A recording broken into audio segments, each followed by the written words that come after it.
Welcome to this session in which we're going to look at the psychological effects of drugs. Are the effects of drugs overwhelming? Is it a case of one puff and you're hooked, or is it more long-term effects on the brain and are processes such as learning involved? Volkov in a 2016 paper described drug addiction as a disorder that progresses from impulsivity to compulsivity, characterized by maladaptive behavior to obtain and consume more drugs at the expense of health and social interactions. On the basis of Volk's concept of addiction, it has been proposed that impulsivity dominates in the early stages of addiction, while compulsivity dominates in the later stages. Howard Schaefer said about Zinberg, he had a remarkable impact on our understanding that drug effects are not simply a consequence of biochemistry. He showed that an individual's expectations, his psychological set, and his social milieu interact to produce the effects on behavior that we observe. Equally important, Zinberg helped us to explain why an addictive drug affects a person differently at different times and how it affects various peoples in different ways. However, this view is not always adopted in other publications. For example, this report from the American Psychiatric Press in 1996 called Protecting Our Children from Addictions focuses very much on the effects of drugs on the brain and not so much on the setting. As we can see here from these quotes, addiction is brain stimulation devoid of biological purpose, etc. So we can see that there are different views on how to conceptualize the effects of drugs. Now we'll begin to look at some of the brain research in this area. And we'll begin by looking at this study here by Perino and colleagues called Cocaine Self-Administration Produces a Progressive Involvement of Limbic Association and Sensory-Motor Striatal Domains. So this was an effect looking at cocaine, and it was a study conducted in rhesus monkeys. I won't go into all the details, but some of the key results that are in the initial phases of cocaine exposure, self-administration was significantly decreased activity in the ventral striatum, but only in restricted proportions of the dorsal striatum. With chronic cocaine self-administration, however, the effect of cocaine intensified and spread dorsally to include most aspects of the caudate and putamen. Early experience with cocaine then involved mainly the limbic domain, an area that mediates motivational and affective functions. But as exposure to cocaine continues, the impact of cocaine impinges progressively on different areas of the brain. So perhaps this kind of study explains why drug use becomes more compulsive. Reversal learning is a paradigm that's been used to study addiction. Here we can see the setup here where an animal is trained that it will get reward if it presses on a lever. So it learns this association, but then the situation is reversed such that these levers are no longer leading to reinforcement, and another lever down here is now leading to reinforcement. So reversal learning measures the ability to actively suppress reward-related responding and disengage from ongoing behavior, phenomena that are biologically related to impulsivity and compulsivity. Consequently, reversal learning could index vulnerability disorders characterized by impulsivity, such as addiction. So the idea of behavioral flexibility or inflexibility, it could be an important concept in studying addiction. And this second paper here suggests that discrimination reversal may be used as a diagnostic tool for investigating the neural mechanisms that mediate behavior. The paper then gets a lot more complicated by discussing different parts of the brain that are associated with this type of activity. And the paper suggests that this could lead to new approaches to targeting control mechanisms in addiction. So what is the nature of this impairment, if indeed addiction is associated with this difficulty in switching behaviours? Is this something that's short-term or long-term? So this has been the subject of some studies, and this is an example of a paper here called Impairment of Reversal Learning and Response Perseveration After Repeated Intermittent Cocaine Administrations to Monkeys. So the animals learned a task that we just talked about, and then they looked at their ability to reverse it. And they tested the hypothesis that cocaine affects performance on this task, and they related it to parts of the brain. So when drug-experienced animals had to shift the responding away from something, they were impaired. So their findings suggest that long-term cocaine administration may disrupt parts of the brain that lead an animal to be able to change its behavior. So we could think about this in relation to what implications, for example, does this have, for example, in terms of people changing their behavior. We've talked about cognitive behavioral therapy, how it gets people to modify their behavior. And we can think about what the brain research tells us. Might this, for example, make it difficult to implement these types of therapy? And what about when drug use is stopped? Does the brain return to normal, or are these long-term effects? However, a more recent paper in Psychological Medicine notes that while previous studies have provided inconsistent evidence that chronic exposure to drugs, including heroin and methadone, are associated with impairments in neuropsychological functioning. However, it remains unclear how such impairments may relate to the nature, level, and extent of opioid exposure, the presence and severity of opioid dependence, and hazardous behaviour such as injecting. So we can see this is an ongoing area of research, and it's unclear really how these processes are affected by drug use and their effect on the brain. What's the interpretation of these data? The authors of this paper conclude that the data support the hypothesis that different aspects of neuropsychological measures of impulsivity appear to be associated with exposure to different opioids.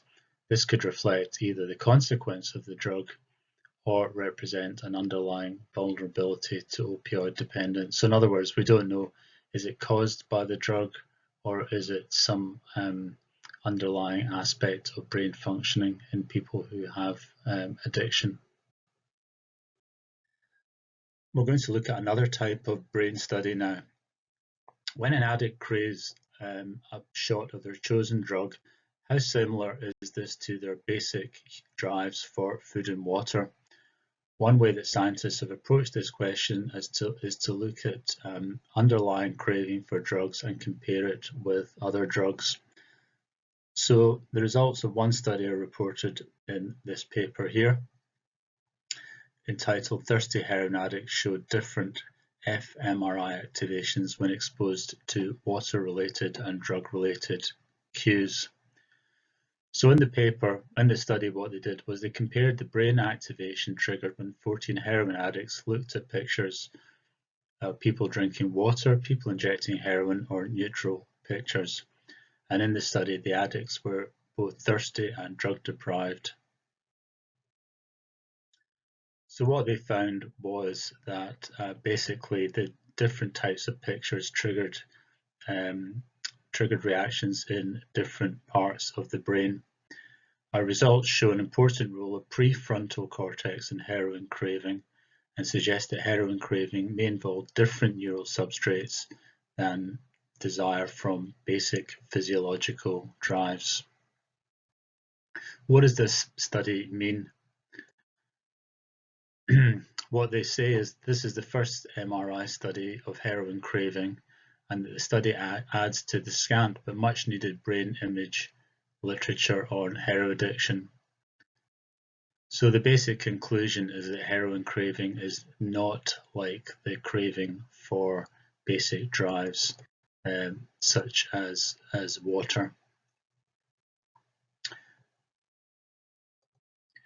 This is another study which explores another aspect of addiction, this time not looking at brain research but looking at behavior. So this is from a 2007 paper called Supply of Non-Drug Substitute Reduces Escalated Heroin Consumption. So it's looking to explore the issue of different reinforcements. So from 24 rats, the research created two groups, one of which was given just 1 hour's access to self-administered heroin a day, and they became weakly addicted. The other group had 5 hours access, and they became more strongly addicted. And this is the key part of the experiment. Crucially, the researchers then introduced the option of food at the same time as heroin is available. To the researchers' surprise, this had the effect of reducing how hard the more strongly addicted rats were prepared to work to get heroin, whereas the more weakly affected rats were unaffected by the availability of food. So what the researchers say is that these observations clearly show that food consumption can act as a potent substitute for heroin use in individuals who have escalated their heroin use. They go on to say, if our rat data were extrapolated to humans, it would mean that a drug substitute exists in humans, a conclusion that should justify and encourage a search for real-world drug substitutes. But it's not clear what these substitutes might be, and as we've seen when we looked at Gene Hayman's research, this runs counter to the idea that drugs reduce the reinforcing power of other things in people's lives, which is why drugs can be so addictive. In 2005, the UK's government's Office of Science and Technology published a report called Drug Futures 2025. And in that report, it was certainly a key focus that neuroscience was one of the major, if the not most important way of studying addiction. For example, by 2025, the report stated neuroscience research may have clarified the brain circuits that are involved in behavioral addictions and excessive appetites. However, there is another view expressed in this paper here called brain imaging, connectionism and cognitive neuropsychology. And although it's not talking about addiction specifically, it says no amount of knowledge about the hardware of a computer will tell you anything serious about the nature of the software that the computer runs. In the same way, no facts about the activity of the brain could be used to confirm or refute some information processing model of cognition. If we just replace that with addiction, then we can see that this approach would say basically understanding the brain will not tell us anything about the processes involved in addiction, which are primarily psychological. However, the fact is that most of the research funding at the moment is going towards neuroscience. So it has a great allure, neuroscience research, as a way of explaining addiction and leading to treatments. We're now going to look at the different classifications of psychoactive drugs. This slide shows one classification, but there are others that are slightly different. So we'll start by looking at depressants. Depressants slow down the central nervous system. They typically cause people to feel sedated and relaxed. Examples include benzodiazepines, sedative hypnotics, and alcohol. The next category are opioids. They also act like depressants. When taken as prescribed, they can help people with moderate or severe pain. When abused, they can produce feelings of euphoria and relaxation. This category includes morphine, heroin, and fentanyl. If you stop taking opioids suddenly, you may experience withdrawal symptoms. These symptoms can range in severity. You could feel sick for several days. During that time, you're at risk of relapsing. That's because you may experience intensified cravings. The next category are stimulants. Stimulants increase brain activity. They enhance energy and alertness. Some people are prescribed stimulants for symptoms related to ADHD or narcolepsy. This category includes amphetamines and cocaine. Heavy stimulant users may develop withdrawal symptoms after stopping using these drugs. These symptoms could include depression, insomnia, and fatigue. The next category are hallucinogens. These disrupt communication between chemical brain systems. They distort perceptions and alter consciousness. Examples include LSD, psilocybin, and peyote. Sometimes people experience a bad trip. When this happens, they may feel stuck in a panic state for hours or even days. The final category is marijuana.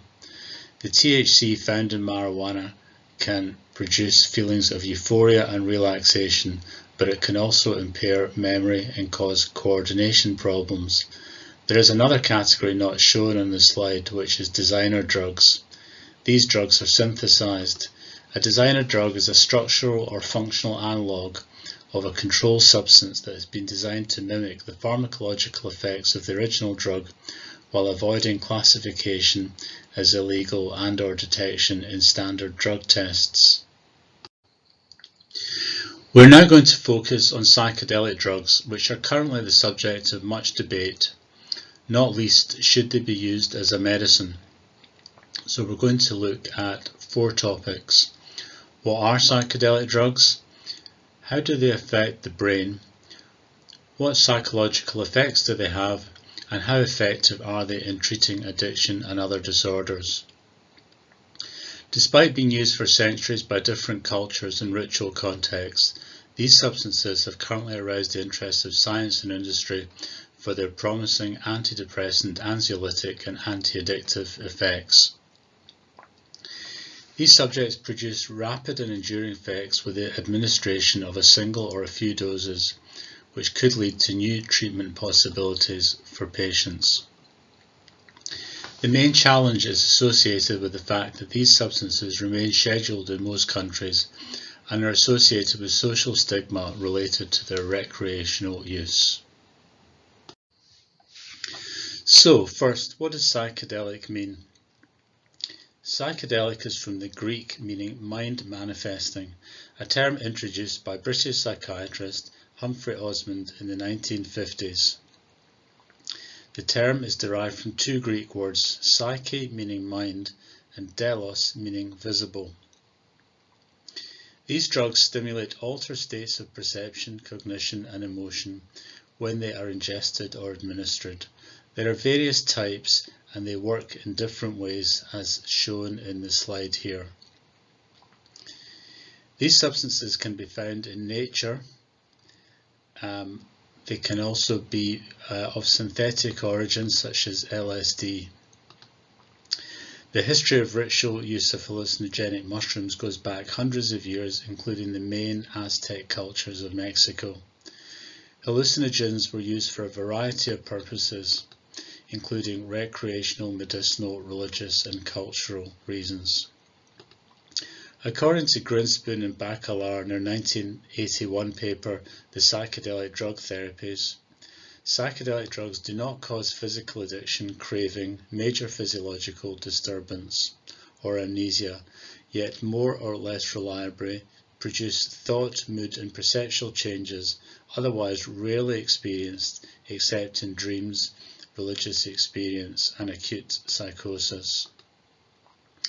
One question is marijuana a psychedelic? The short answer, it depends on who you ask and what the definition of psychedelic is being used. If a drug binds with a specific serotonin receptor in the brain, it is considered a psychedelic.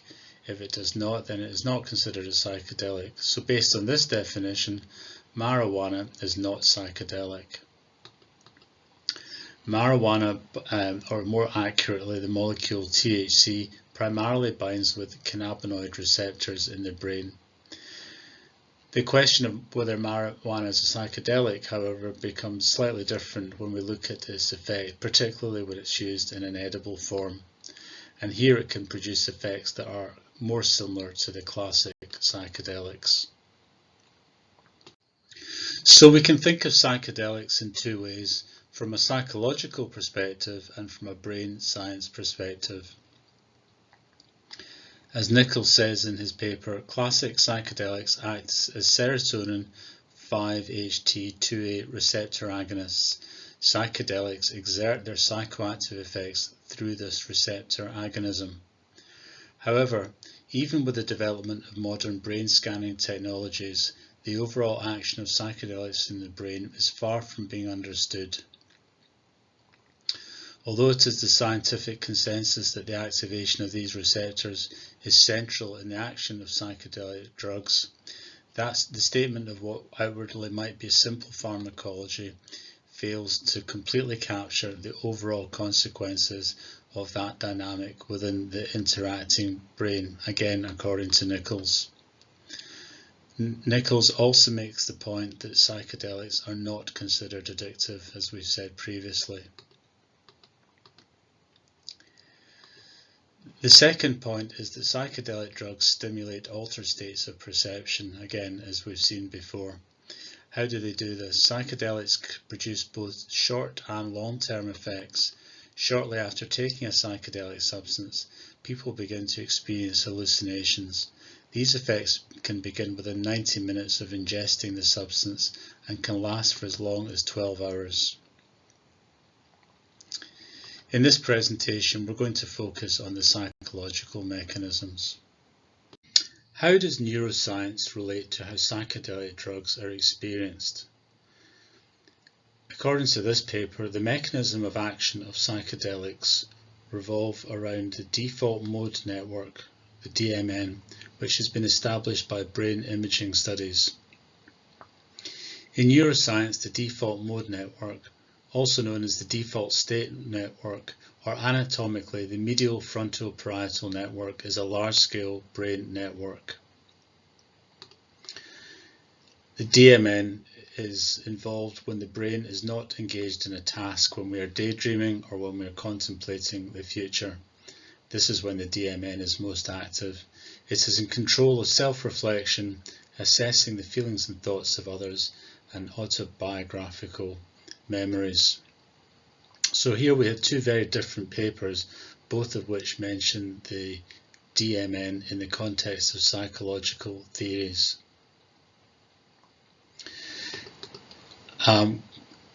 Carhart-Harris says that the subjects of psychedelic trials consistently report the feeling of connectedness, both to themselves and others, as a deeply positive aspect of psychedelic experience. So the drugs appear to exert their therapeutic benefit by generating new insights in the user, rather than the kind of neuronal modulation that occurs with antidepressant drugs. So this is an important point. They have a distinct mechanism from antidepressant drugs. And the third point is, again in this paper here, where Carhart-Harris says that the DMN corresponds to Freud's ego. So what do we mean by Freud's ego? For this we have to understand Freud's model of the mind. According to Freud, the ego develops from the id and ensures that the impulses of the id can be expressed in a manner acceptable to the real world. So what is the id? The id is part of the unconscious that contains all our urges and impulses, a kind of generalized energy that is used for everything from survival instincts to appreciation of art. Freud assumed that the id operates unconsciously according to the pleasure principle. The id is impulsive and unconscious and responds directly to basic urges and needs. The personality of the newborn child is all id, and only later does it develop an ego. As Freud said, the ego is that part of the id which has been modified by the direct influence of the external world. The ego operates according to the reality principle, working out realistic ways of satisfying the id's demand, often compromising or proposing or postponing satisfaction to avoid negative consequences. If the ego fails to use the reality principle and anxiety is experienced, unconscious defense mechanisms are employed to help ward off unpleasant feelings. Freud compared the id to a horse and the ego to the horse's rider. The horse provides power and motion, while the rider provides direction and guidance. Without its rider, the horse would wander wherever it wished and do whatever it pleased. So the rider gives the horse direction and commands it to go where it wants to go. So this is the context in which Carhart-Harris says that we have to understand what the DMN is. If that seems rather complicated, we can look at an earlier account. The psychological effects of psychedelic drugs were characterized by Masters and Houston in their book The Varieties of Psychedelic Experience in 1966. They said that the experiences fall into four main categories. First is sensory, second is recollective, third is affective and symbolic, and four is deep integral self-transcendence. We'll talk about these later. More recently, they've been described in this paper here by Dos Santos, which in similar terms, psychedelics can alter sensory perception and cognitive process, and you can see all the things that are listed here. And this was looking at it in the context of depression. Now, clearly, the psychological factors are quite complicated, and they also say in their paper it is still not clear what role psychotherapy has in clinical trials with psychedelics. And in their paper they say the psychological interventions may or may not be used in combination with psychedelics, and they discuss trials where it is used and sometimes not used.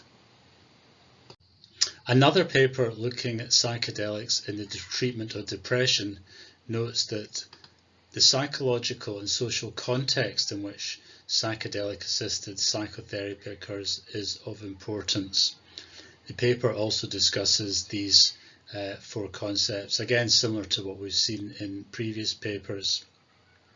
However, it also notes that emotional breakthrough is something that is important in psychedelic psychotherapy, and it describes this as the experience of facing challenging emotions and memories and being able to break through these difficulties to find a sense of resolution. So we have a situation where several psychological processes are occurring in the short term following psychedelic consumption, as well as during and after the psychotherapy. However, according to the author, little is known about the importance of these and other potential psychological mechanisms involved in psychedelic-assisted psychotherapy. Among all these psychological factors, there's one that's actually been studied experimentally, and that is ego dissolution. Ego dissolution is a reduction in the self-referential awareness that defines normal waking consciousness, and this is something that's been reported with all classic psychedelic drugs. We know that coherent self is a cardinal feature of adult human beings' waking consciousness. Conversely, the experience of ego dissolution is unfamiliar to most people and is related to relatively rare ortho states of consciousness, such as psychedelic drugs. The second point is something that we've already mentioned. It is likely that the prior psychology of the subject and the environmental setting in which psychedelic influence take place will influence whether ego dissolution is welcomed and felt as something positive or feared and fought against. One influential model of LSD therapy states that the experience of ego death and loss of boundaries between the subject and the objective world is of great therapeutic benefit. So this study that we're going to look at involves participants recruited to an online survey via various places such as web forums, with a short request to participate in a study of classic psychedelic drugs, cocaine and alcohol. Inclusion criteria for participants were that they had to be at least 18 years of age and they had to have at least one experience with a classical psychedelic or cocaine or alcohol. Subjects in the present study reported that on average their experiences with psychedelic drugs had a positive and lasting impact on their well-being, which correlated positively with a degree of ego dissolution experienced, which we'll now look at in a little bit more detail. The term ego dissolution emerged in the mid-20th century to denote the effect of LSD and mescaline. However, there are two views on ego dissolution. The first paper states that ego dissolution is the definitive quality of the experience resulting from ingesting a sufficient dose of a classic psychedelic drug. The second paper takes a somewhat different view. It states that the spiritual experience is essentially just a fallacy to enable the patient to deal with their circumstances, and this could be why the positive effects of psychedelics are not permanent, because the individual realizes that the experience, although transcending, is somewhat delusional. However, we will look at this in another session on the spiritual aspects of drug use. Some authors have reasoned that patients who have undergone psychedelic therapy, especially in different circumstances, could simply be experiencing a comforting delusion. So another point is, how long does the experience last for? According to one author, ego dissolution appears to trigger psychological change, but this does not experience the psychedelic experience in its duration, while the other phenomena, connectedness, could be more sustained and is more associated with potential therapeutic change. So a key question to ask is, what happens when the effects of the drugs wear off? Are there dangers in ego dissolution? Let's look at these concepts in a little more detail. Can we actually measure ego dissolution and ego inflation? This paper on this slide attempts to do this. The experience of a compromised self, termed ego dissolution, is a key feature of the psychedelic experience. This study aimed to validate a questionnaire, the Ego Dissolution Inventory, a new 8-item self-report scale designed to measure ego dissolution. Additionally, the study aimed to investigate the relationship between psychedelic drug use and ego dissolution. Participants were recruited to take part in an online survey via web link advertisements on Facebook groups and other sites with a short request. Please participate in our online questionnaire designed to learn more about experience with classic psychedelics, cocaine and alcohol. Scores for the 16 ego consciousness items were subject to an exploratory factor analysis. Inclusion criteria for participants were they had to be at least 18 years of age and had to have at least one experience with a classic psychedelic drug, cocaine and or alcohol. 691 participants completed the questionnaire, providing data for 1,828 drug experiences. Factor 1 comprised of the 8 items related to the experience of ego dissolution, while Factor 2 comprised of the 8 items relating to the experience of ego inflation. Here we can see the questions and how they related to Factor 1 and Factor 2. Every item loaded strongly and exclusively on either Factor 1 or Factor 2, demonstrating a simple and easily interpretable factor structure. So if we look at the questions, we can see the questions down here, and we can see the different questions and how they related to Factor 1 and Factor 2. So for example, in Factor 1, one of the questions is, I experienced a dissolution of myself or ego. Another one is I felt at one with the universe. And another one is I experienced a decrease in my sense of self-importance. And we can see that these are all factors associated with ego dissolution. Factor 2, which is to do with ego inflation, here the loadings are strong for factors such as I felt especially assertive or I felt self-confident. So items were rated using a visual analog scale from 1 to 100, with 0 defined as no, not more than usually, and 100 defined as yes, entirely or completely.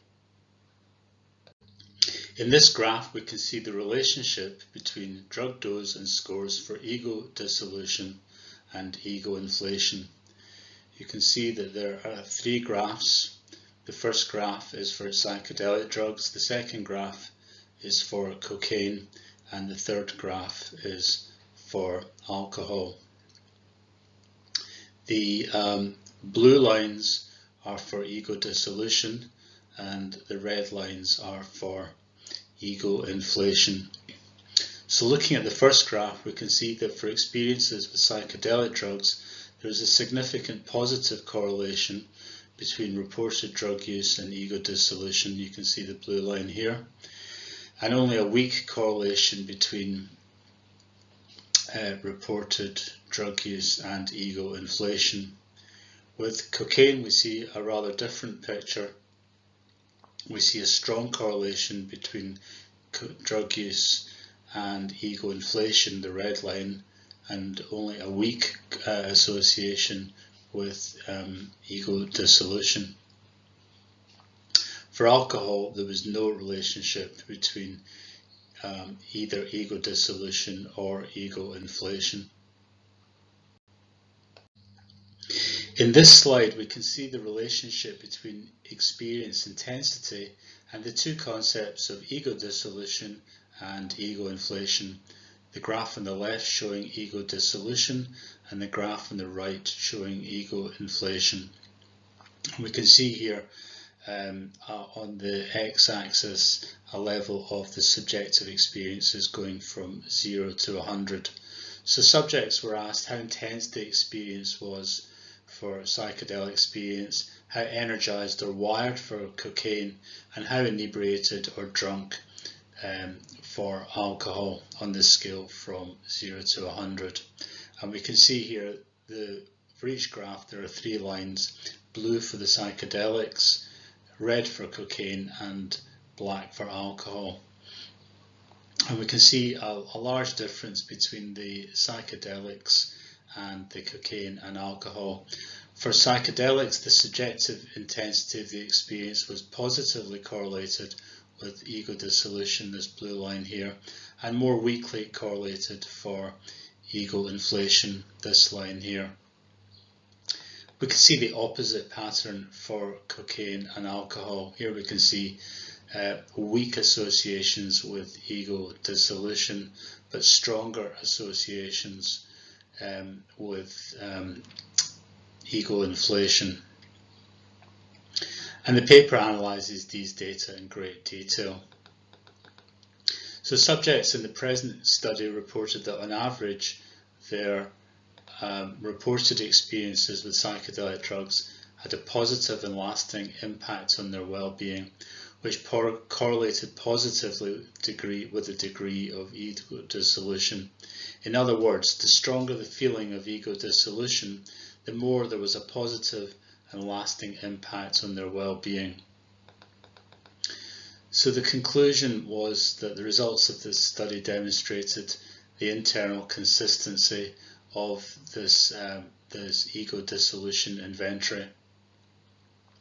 And the results demonstrate that ego dissolution positively correlates with drug dose and experience intensity, specifically for psychedelic drugs. So this study concludes that the existence of the ego dissolution inventory will facilitate future research into the neurocorrelates of this experience, and this is of relevance for psychedelic assisted psychotherapy and the phenomenology of psychiatric conditions.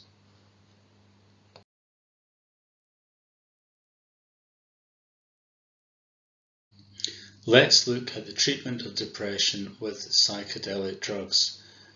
And we're going to look at this paper here called The Effects of Psilocybin-Assisted Therapy on Major Depressive Disorder, a randomized clinical trial.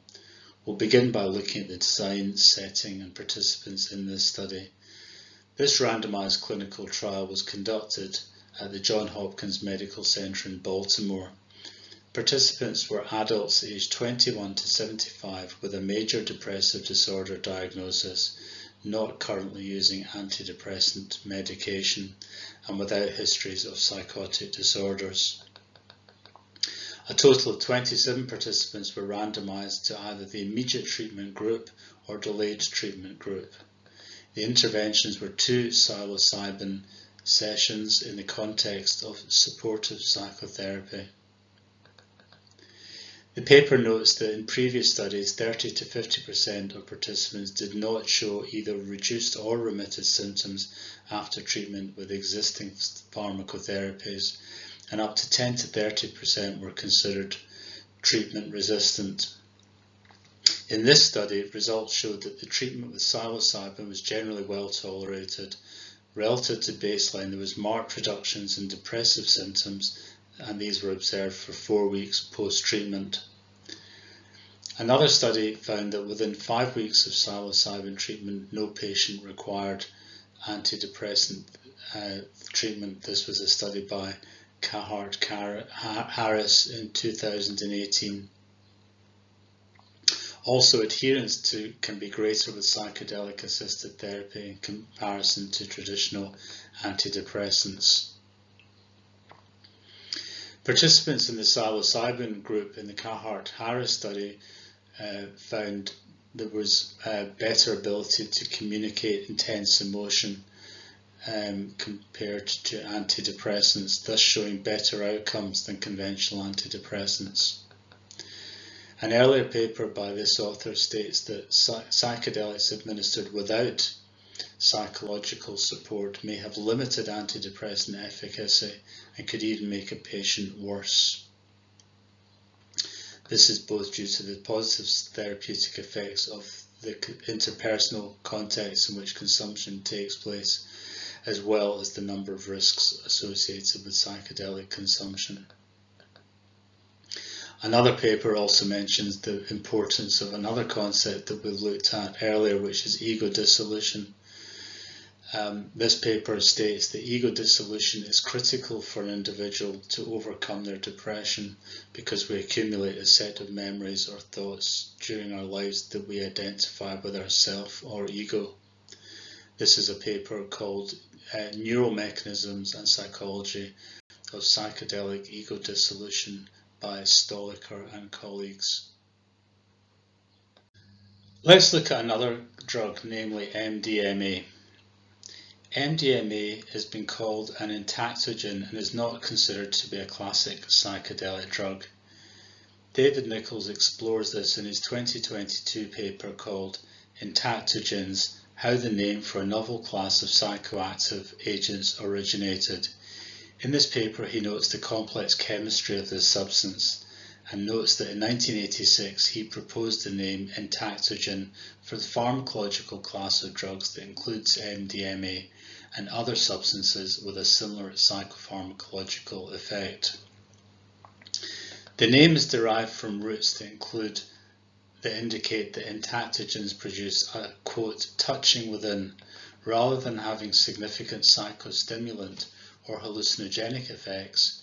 MDMA promotes powerful affiliative social behaviour, has acute anxiolytic effects, and can lead to profound states of introspection.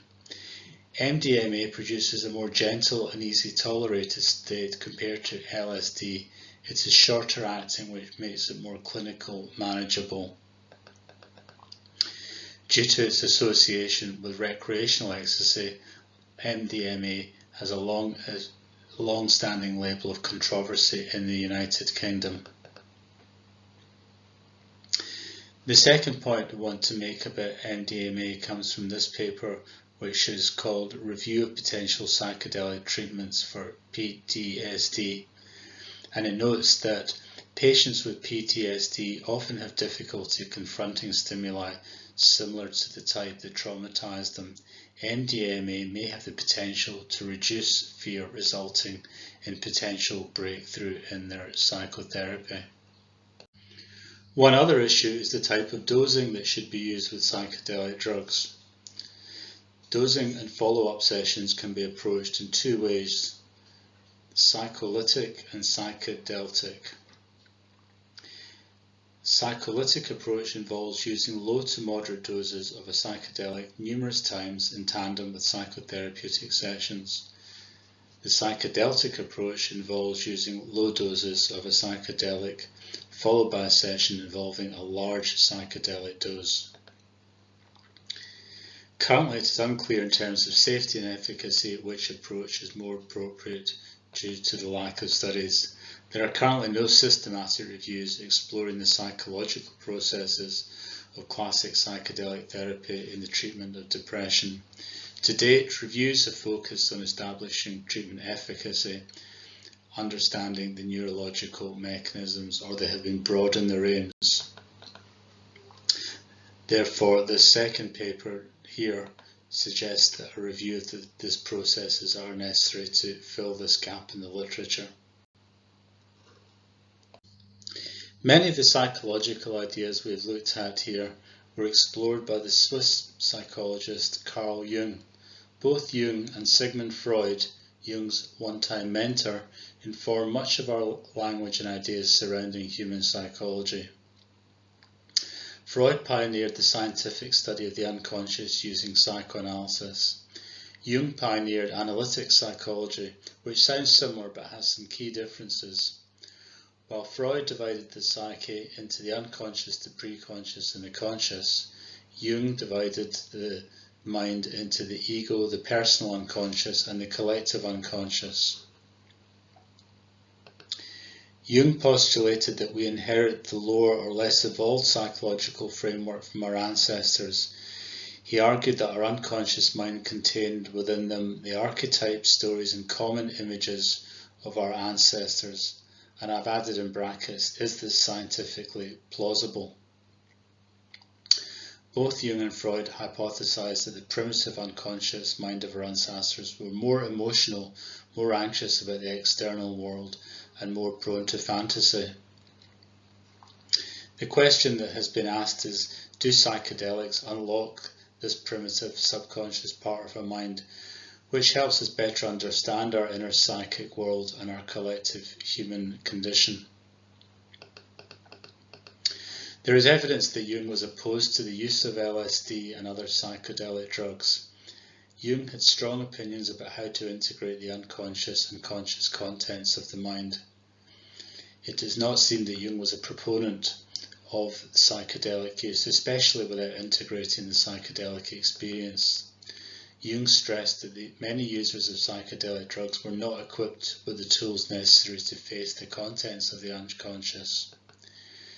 Jung, like Freud, did not believe that there were shortcuts to understanding the unconscious, but we do not know what he would have made of today's psychedelic-assisted therapy. It is hard to know if Jung would have been more reticent about humans delving into the unconscious mind with such powerful psychedelic drugs. However, it is clear that the integration of the unconscious and conscious mind remains an important facet of psychedelic-assisted therapy and is key to its actually being therapeutic. In this 2016 paper, David Nichol looks at the treatment of addiction with psychedelic drugs. In the paper, he states that psychedelic psychotherapies have been shown to have positive benefits in pilot studies for alcohol and nicotine addiction. And he notes two particular studies. He says recent meta-analysis concluded that a single dose of LSD was associated with a decrease of alcohol misuse, and that psilocybin can be highly effective in helping long-time cigarette users quit smoking. Clearly, this is an evolving area with more research needed. So to summarise, these are some of the issues that we've explored in this session. What psychological effects do psychedelic drugs have? One issue that we've looked at is the whole shift in the experience of the self. We've looked at ego dissolution. Is this the key factor in relation to psychedelic drugs which distinguishes them from other psychoactive drugs? Are there long-term changes in personality dimensions? What kind of conceptual model might be relevant? We've explored some of the Freudian and Jungian ideas. We also explored the issue of how effective they might be in relation to addiction. And here the issues are similar to those with other potential medicines: feasibility, tolerability, drug dose, and in addition the mindset and the prior experiences which perhaps don't apply to other drugs. Also the fact that the majority of clinical studies have placed them in the context of a psychotherapeutic relationship. And finally, studies have so far mostly been conducted in small, relatively homogeneous populations. So there is a lot of research in this field, both with regard to the psychology of psychedelic drugs and their potential therapeutic use. With the advent of the medicinal cannabis movement, which has become more widespread over the recent years, people have begun to reconsider the therapeutic potential of substances which were once considered illicit. So the convergence of these historical events has perhaps brought us to the verge of a new scientific framework in which to consider drugs both scheduled and unscheduled. This new approach ought to take account not only of the adverse effects of drugs, but also should acknowledge the potential beneficial uses.